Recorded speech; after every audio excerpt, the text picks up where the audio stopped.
He believed his billions granted him the right to speak in code, to mock anyone he deemed beneath him.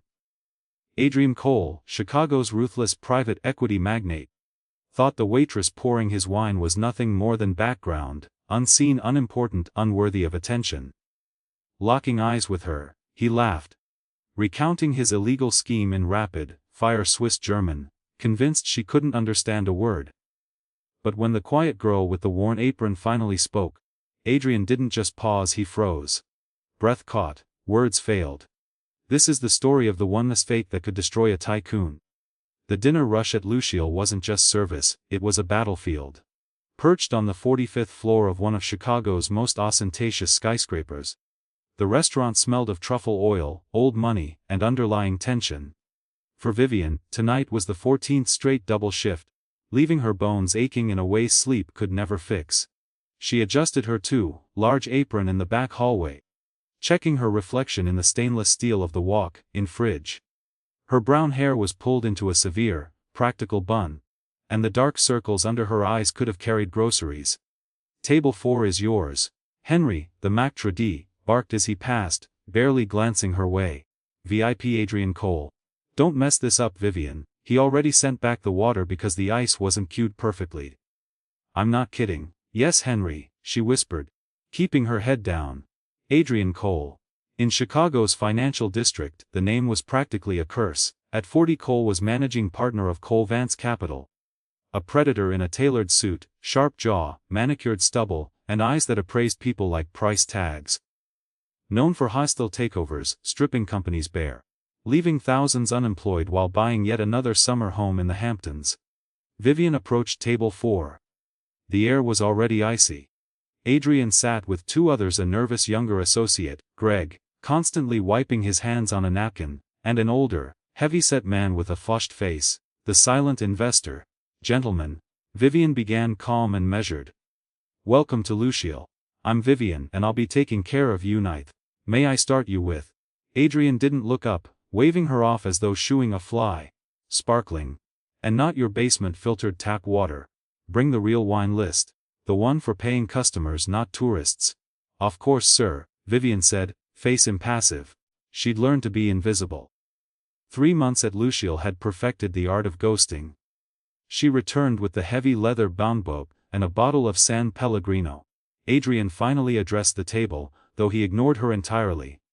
"The problem with this city," he boomed, lied enough to disturb table 5, "is mediocrity is celebrated.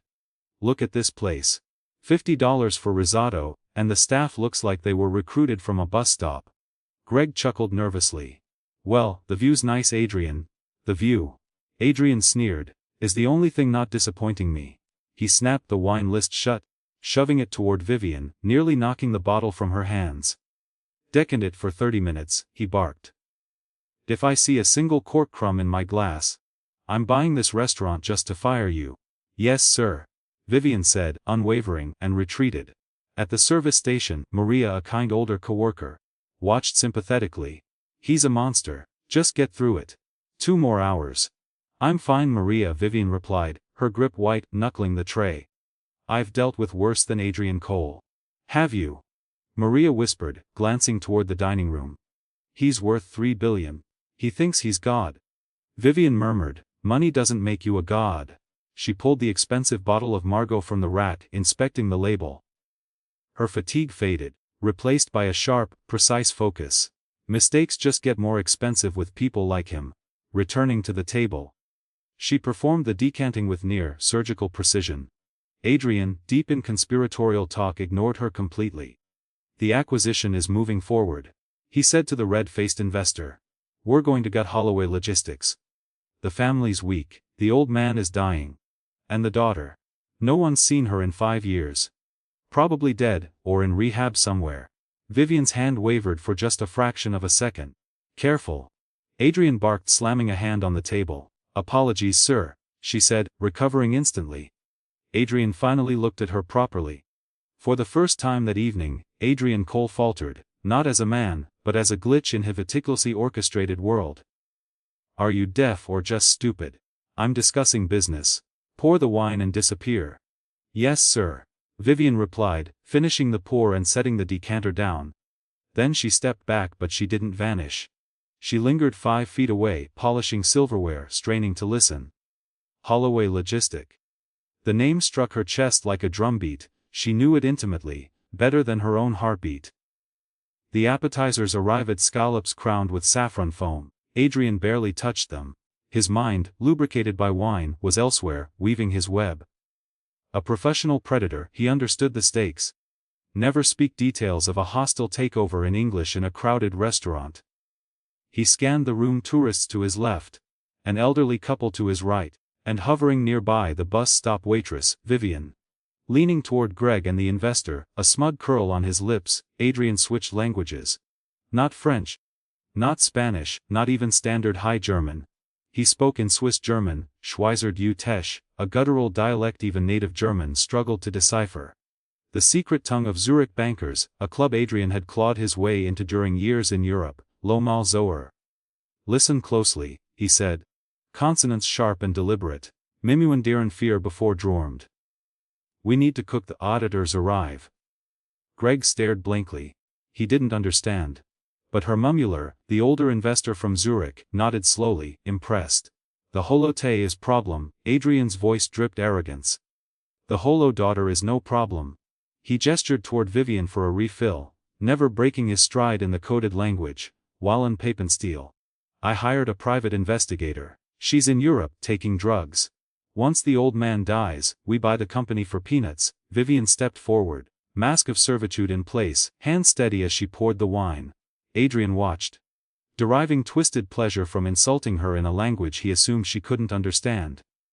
LG, look at this, he said to Müller, motioning toward Vivian with his glass. She has no idea I'm plotting to destroy her father's company.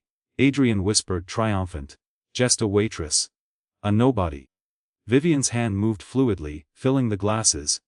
The red wine swirled in crystal, her touch rough for an endless dishwashing. A subtle reminder of her world.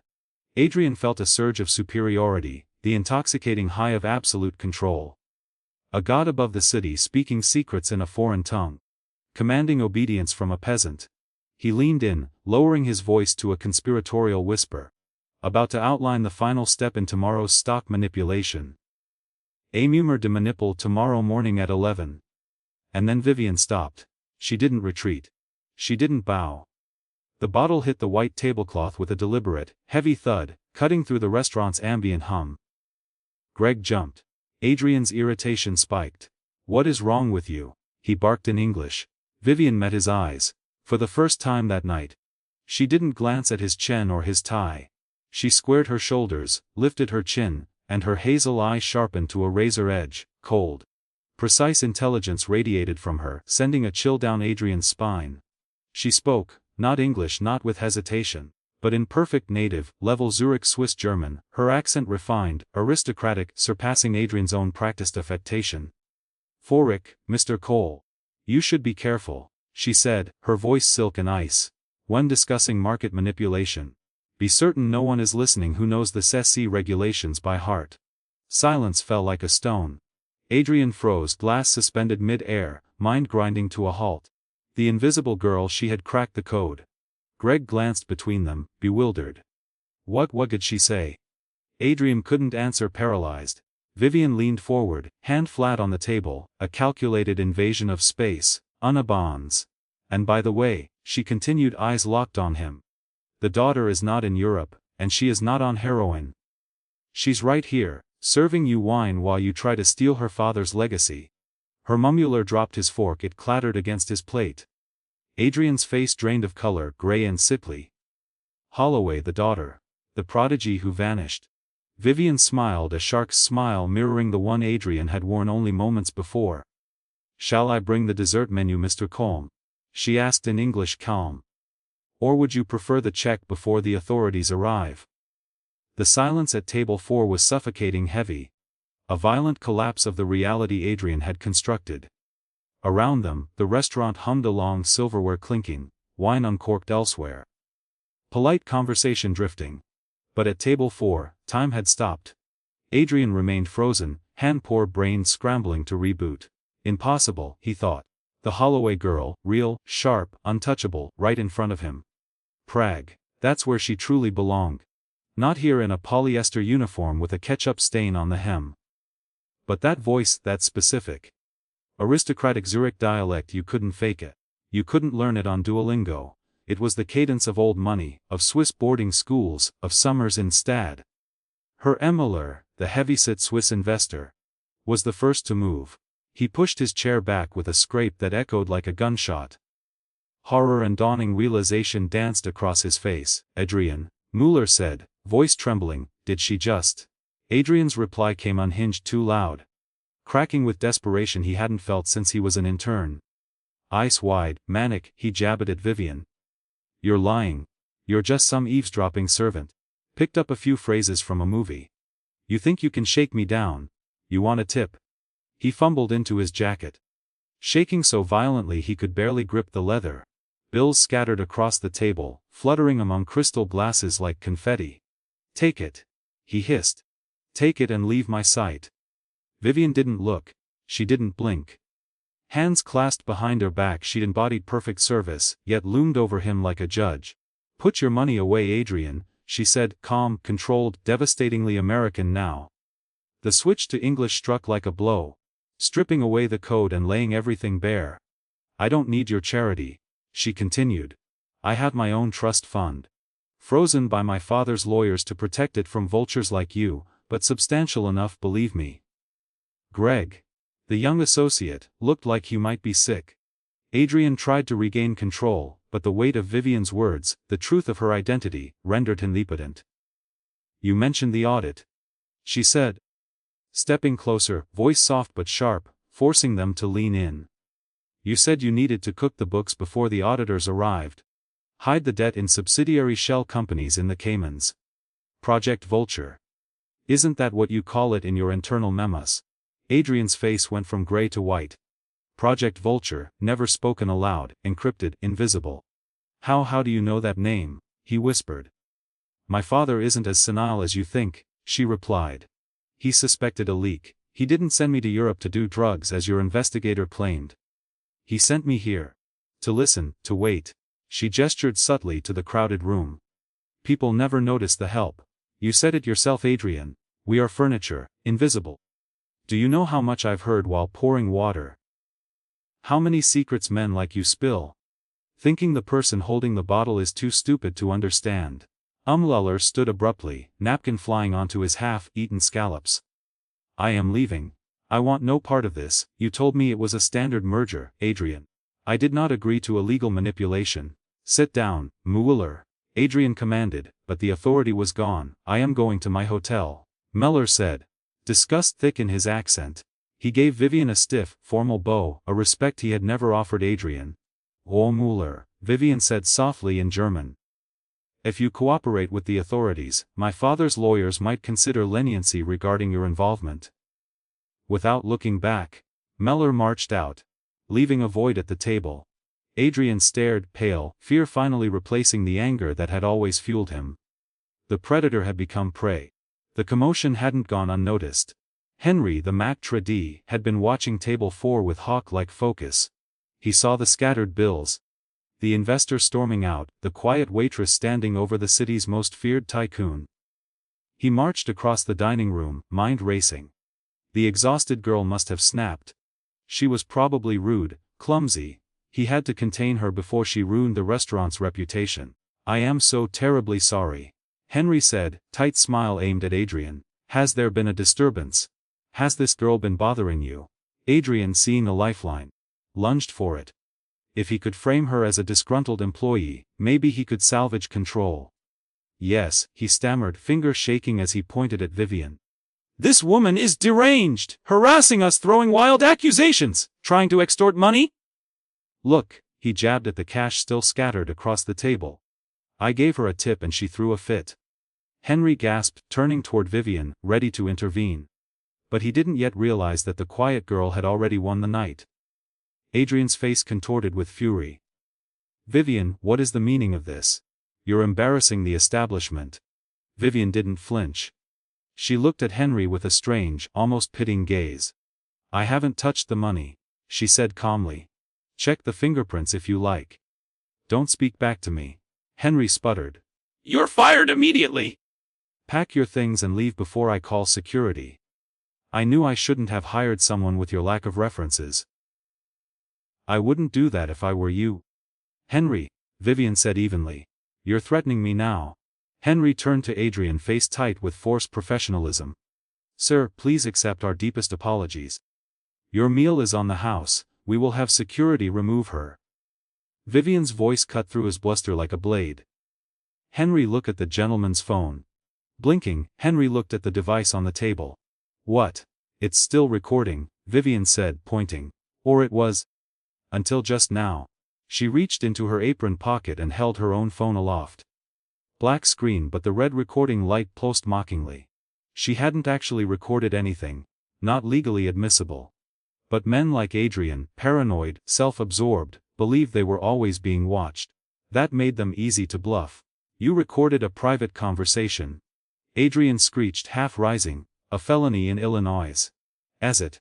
Vivian asked. Tilting her head. Illinois is a two-party consent state. But you weren't having a private conversation, Adrian. You were shouting at your staff in a public place. No expectation of privacy there. Her gaze bore into his. I don't need the recording for court, Adrian. I need it for the board of Cole Vance Capital. I wonder how they'll react when they hear their CEO planning to bribe auditors, in a foreign language. Think your morality clause covers that? Adrian slumped back in his chair, a physical collapse. The fight drained from him, leaving a hollow shell. Henry, bewildered, looked between them. Dizzy from the sudden reversal of power. My name isn't just Vivian Henry, she said finally, turning to her boss. It's Vivian Hole. My father is Richard Hole. Founder of Hole Logistics. Henry's jaw dropped. Hole Logistics, the seafood titan supplying the restaurant. The daughter, Vivian corrected.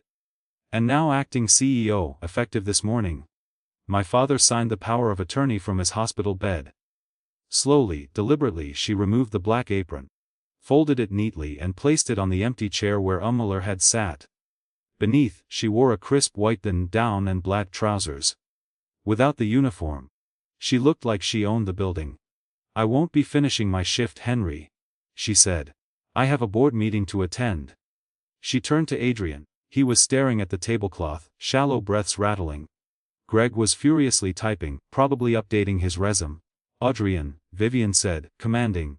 Look at me. Slowly, painfully, he raised his eyes. He looked broken. You called us bricks, she said, voice cold, hard truth, not anger. You said you were the architect and we were the bricks. But you forgot one thing about bricks. She picked up the 1982 Margot. More valuable than her monthly rent, inspecting the label. If you stack them wrong, she said, they fall, and when they fall, they crush the architect. She turned to leave, but paused. Reaching into her pocket, she pulled out a 10 bill, tips from the early bird shift, and placed it on the table before Adrian. For the sparkling water, she said, voice calm. I always pay my debts, you should start worrying about yours. Adrian did not go home.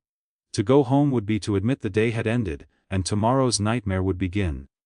Instead, he retreated to his corner office on the 61st floor of Cole Vance Tower. The city sprawled beneath him, amber lights stretching into the night. Indifferent to his panic. Normally, this view made him feel untouchable, a titan. Tonight, it made him feel like a man teetering on the edge. He poured a glass of scotch, hand trembling. For the first time, Adrian Cole understood what it meant to be outmatched, outmaneuvered and completely exposed. Adrian Cole poured himself a glass of 30-year-old single malt, the one he usually reserved for sealing billion-dollar deals. His hands shook so violently that amber liquid sloshed onto the mahogany desk, staining a stack of merger documents. He didn't bother wiping it up. Frantically, he picked up his phone and dialed her Muller for the 10th time. The number you have dialed is currently unavailable. Blocked. The Swiss financing was gone. Damn it. Adrian screamed, hurling the crystal glass against the far wall. It shattered with a satisfying crash. Jagged shards splintering across the expensive wallpaper.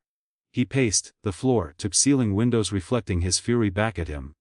He was Adrian Cole. He destroyed companies. He didn't get taken down by a waitress. It had to be a bluff. Vivian Holloway. The name bounced around his skull like a hammer. He sat at his computer, Typing her name into the private investigator database, he paid a smallchin for monthly access. Vivian Holloway. Age 26.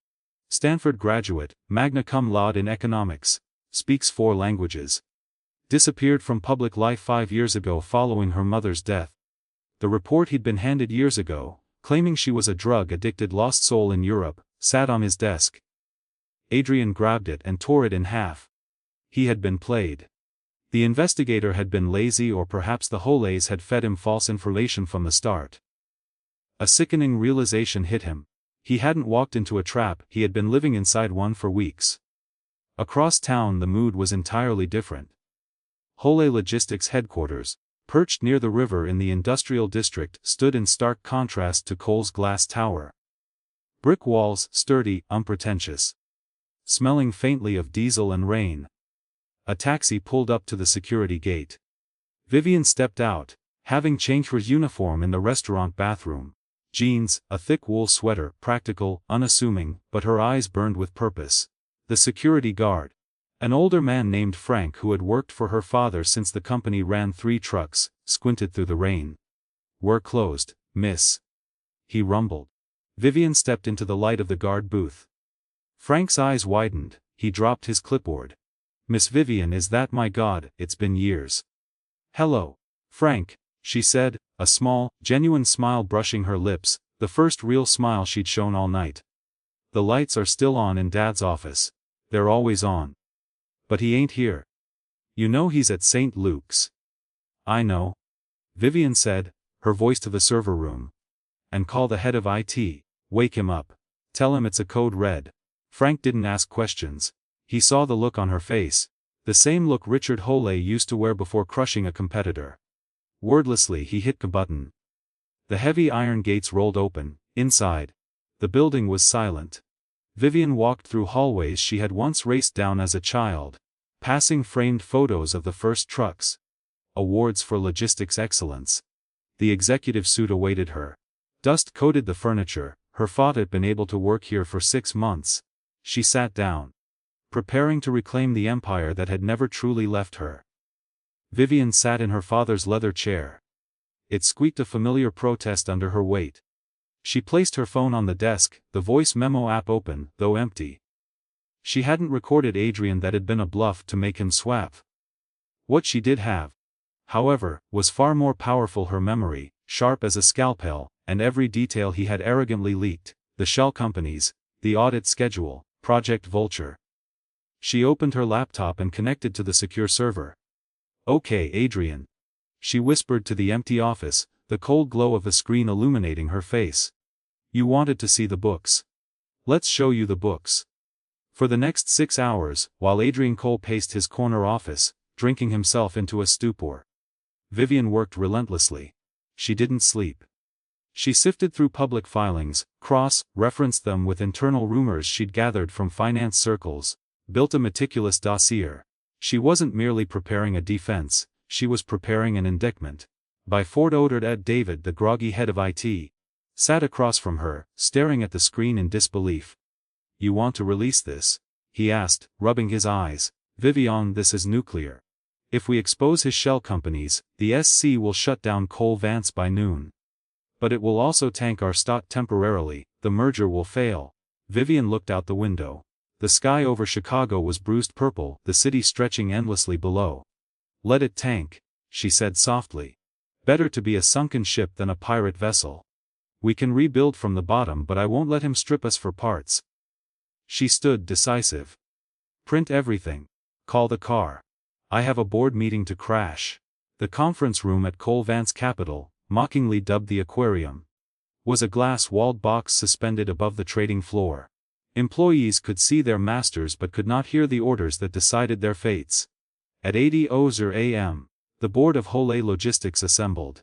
6 men and 1 woman, mostly old allies of Richard Holley, wary from falling stock prices and Adrian Cole's aggressive offers, filled one side of the long granite table.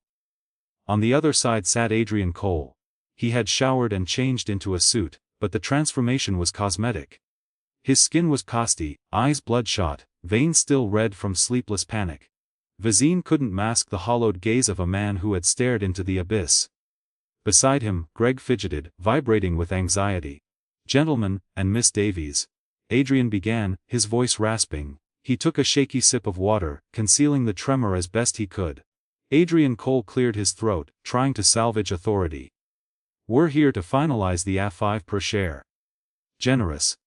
Final. Given the health of your founder, it's the only way to preserve the company's legacy." Robert Thorne, acting chairman of the Whole board, sighed. "A good man. But weak. Adrian, the price undervalues our assets. The trucking fleet alone. The fleet is a liability." Adrian snapped too aggressively. "We're buying the roots, not the rusted metal. Sign the deal, Robert. Don't be a fool." "There's the rumored competing bid," Thorne began. "No competing bid?" Adrian slammed his hand on the table. The board flinched. "Who would bid for a company bleeding cash? I am your savior." A voice rang out. "A savior isn't one of them." The room fell silent. The heavy glass doors swung open. Vivian Whole walked in, wearing a navy blue power suit. Hair cascading over her shoulders, no makeup needed, face composed and fierce. Behind her, David, the IT director, carrying thick files, and Mr. Henderson, the family attorney, tall and severe in gray. Robert Thorne stood, chair scraping. "My God, we haven't seen you since the funeral." "I've been around," Vivian said, walking to the head of the table. She didn't look at Adrian, she stood to look at the empty CO chair. "I've been watching. Listening." Adrian couldn't speak. She looked nothing like the waitress he had tried to intimidate. She looked exactly like Richard Whole. "What is the meaning of this intrusion?" Adrian managed. "Sit down, Adrian," Vivian said. The command cracked like a whip. She placed her hands on the leather chair. "Mr. Henderson, if you please." The lawyer placed a document before Robert Thorne. "This is a durable power of attorney and a succession plan, notarized yesterday. It names Vivian Whole as interim CEO with full voting rights for the family's 51% stake." Murmurs rippled through the 1% controlling interest. "This meeting is now under new management," Vivian announced. She turned to Adrian, hazel eyes flecked with merciless. "Vivian." Adrian tried charm. "You expected, but the math hasn't changed. My offer is still best for your shareholders. I can mentor you." "Me." Vivian laughed, dry and scathing. "Like Swiss-German insults last night." Confused board members murmured. Vivian signaled David to distribute the files, sliding one across to Adrian. "You see, Robert," Vivian addressed the board, ignoring Adrian, "Mr. Cole assumes he's the smartest person in the room. He thought I couldn't understand his plan to cook the books of Whole Logistics post-acquisition. Flip it open." Adrian's eyes widened. "Project Vulture. The Cayman subsidiaries, the toxic debt plan. This proprietary information, how?" "It's public record if you know where to look," Vivian said smoothly. "Amazing what people say when they think they're speaking in code." She turned to the board. "Mr. Cole did want to buy our company. He wanted to murder it. Liquidate the pension fund to cover his losses in the Caymans. He called us bricks. He assumed we existed to be stepped on." Robert Thorne's face was red. "Is this true, Adrian?" "Out of context," Adrian screamed. "She's twisting it. She's a waitress serving appetizers. What does she know of finance?" "I know enough," Vivian said, her voice cutting like a scalpel. Switching briefly to Zurich German, then back to English, she continued. "The SEC is very interested in Cavance's liquidity. I believe there are agents in the lobby right now thanks to a tip from a concerned citizen." Adrian froze. Down below, men in windbreakers moved through the trading floor. "FBI," his legs gave out, he slumped. Vivian walked to him, leaning close. "If you stack the bricks wrong, they fall." She straightened her jacket. "Get out of my chair." Adrian couldn't move. "Greg," Vivian said to the terrified associate, "help your boss to the elevator. I believe he has an appointment with the federal government." Greg guided Adrian Cole out, shell-shocked. Vivian sat at the head of the table. "Now," she said to the stunned board, opening her folder. "Let's save a company." 6 months later, Chicago's winter sharpened the skyline into jagged ice against a gray sky. Whole Logistics buzzed with energy, a stark contrast to the silence of the past decade. Vivian Whole, CEO, sat near the round table by the window, surveying blueprints and route maps. She had unfrozen the pension fund Adrian Cole tried to cannibalize. The knock at the door. David, IT director with a tablet. Live feed from the federal courthouse. Adrian Cole handcuffed, led down steps, 12 years, lifetime ban from trading. Vivian didn't feel triumph, only closure. The architect crushed by his own design, she whispered. That evening she returned to Lucio restaurant in silk coat over her shoulders, heads turned. Whispers. That's her, the wolf slayer. She ignored them. At table 4 Richard Hole smiled, bright-eyed. Dad, she greeted, kissing his cheek.